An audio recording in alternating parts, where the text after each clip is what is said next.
So behind us here, Susan, is the New Plymouth power station, and it was decommissioned about 5 years ago. The port bought that power station for $15.5 million, and with it comes 18 hectares of prime portside land. We think demolition will take around 18 months.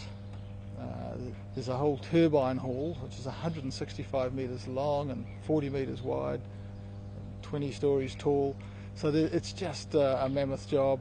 We're demolishing the insides of that and we'll retain the rest for storage for bulk dry cargoes. We're also demolishing the boiler house, and the boiler house is even taller, and that's a massive structure which will come down. We have no use for that. What we're not demolishing is the chimney, so it will stay for the people of Taranaki to enjoy for a number of years to come. The concrete outside shelter that all of New Plymouth referred to as the power station chimney is actually the windshield, the concrete windshield. That's put there to protect basically the 5 chimneys inside, which are brick. They're all bricks.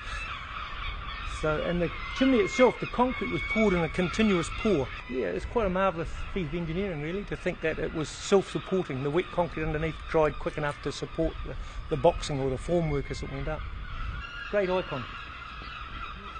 It will be knocked down one day. It's got a life, we think, of another 50 years. So there will need to be a decision made sometime in the next 50 years as to what to do with it.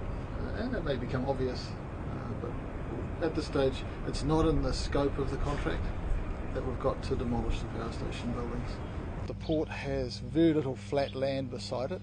There's 12 hectares of flat land on this site, and if we'd had to reclaim this from the sea, which is what it was, this was reclaimed from the sea, that would have cost today around $5 million a hectare. So if you multiply that by 12 hectares, you've got $60 million, if my maths is correct.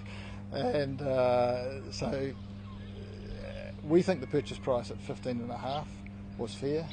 We've got a lot of work to do to knock this site into shape, but we're just so fortunate as a port and as a community to have now a very capable port with a great piece of land at the back of it that can help this port grow and prosper and help this community grow and prosper. Most scaffolds are pretty hard nuts and fearless at heights, and they were up here talking, and a guy said, "I bet you wouldn't walk around the edge." He said, "I would." He said, "I bet you $5 you wouldn't." And he climbed up and he walked right around the edge of this and climbed off for $5. $5. So scaffolders are tough nuts.